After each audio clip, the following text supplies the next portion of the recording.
Mrs. Teskey. Hello on Darby Creek campus. Hi, how are you, Mrs. Gorbett? I am just so excited for this new school year and all the new fun that we have in January of 2022. Me too. And I'm so grateful that you and I are sitting down to have a little conversation together because now that it is January and now that we've started a brand new calendar year and it is almost the halfway point of our school year. It's crazy, time flies. We were sitting talking together and we kind of felt like maybe it was a good time to review the do's and don'ts and some best practices of technology and technology use. Yes. And you all talked about this at the very start of the school year with your teachers and with Mrs. Gorbett, and I know that you signed a technology promise, like a technology agreement, and we're just going to review some of that together today. Yeah. So one of the big things I think is important is to remind our students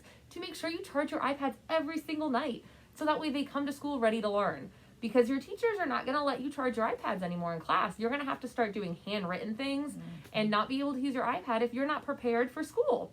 So that's really important. And we also want to make sure that when you have your iPad, you have the cover closed on your iPad and you transport it with holding both hands and you're not opening it and touching things while you're moving. Wait a minute. So can I ask a clarifying question? Yes. So does that mean that I don't often have a lot of homework every night? Right? Like, so Yeah. I know that my teacher, if I'm a 4th grade teacher or a 5th grade teacher or a 3rd grade teacher, I'm not giving my students tons and tons and tons of homework. So it's safe to assume that every night a piece of homework that I can expect my students to do every single night is to plug their iPad in. 100%. Every night, plug it in the same spot, keep it nice and safe. Perfect. And then the other thing I heard you say is that when they're walking, they should be holding the iPad closed. So when I see or you see kids that are looking down at their iPad typing or filling something out, that's not what it should look like. No. So let's go to a video right now and see how some students are practicing that in the hall. So another thing that's really important is that we only touch our own iPads because that's our piece of learning equipment and it's only ours that we should be touching. So if I'm touching my iPad, no one else is touching that.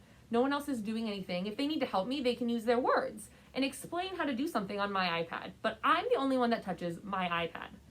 Along with my iPad and what I can touch, I can also only take pictures of things that are for school.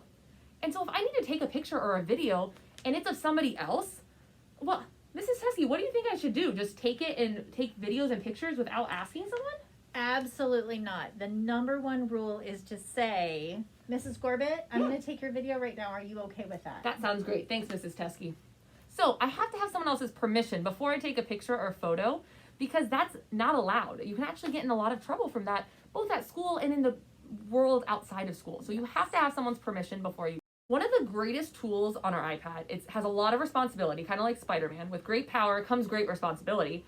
We have to make sure that when we use Safari, we're really pressing pause and thinking about what we're doing on Safari.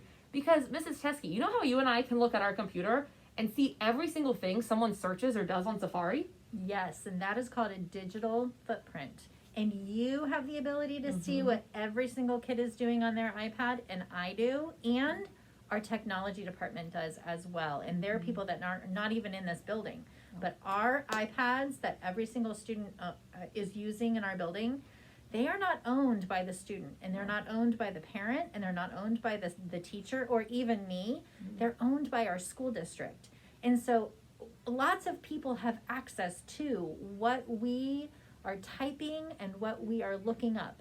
So it is really important to stop and think and be mindful about what are we looking at, what are we typing, and is it appropriate and is it relevant to school? Oh my gosh, I'm so glad you said that. So everything I search and do on Safari should be related to school? Everything. Yeah, so that means basically everything on my iPad is for what, Mrs. Teskey? Learning. Oh, awesome. So if I'm doing something that's not related to school or not learning, then that's time that you need to press pause and think, because that's when Mrs. Teskey and I have to have a conversation with you, and you could lose that iPad privilege. Yep, and if we have a conversation with you about that, if I have a conversation with you about that, you can guarantee that we will be also having a conversation with your families. Yep. Yep. So again, just remember all of those things that you signed at the beginning of the year, and we'll review those again in the IDC with your class and talk all about iPad safety and how to just do best practices with your iPad. All right, our iPads are a tool to help us be our best selves as learners. Awesome. Thanks, Perfect. friends. Thanks.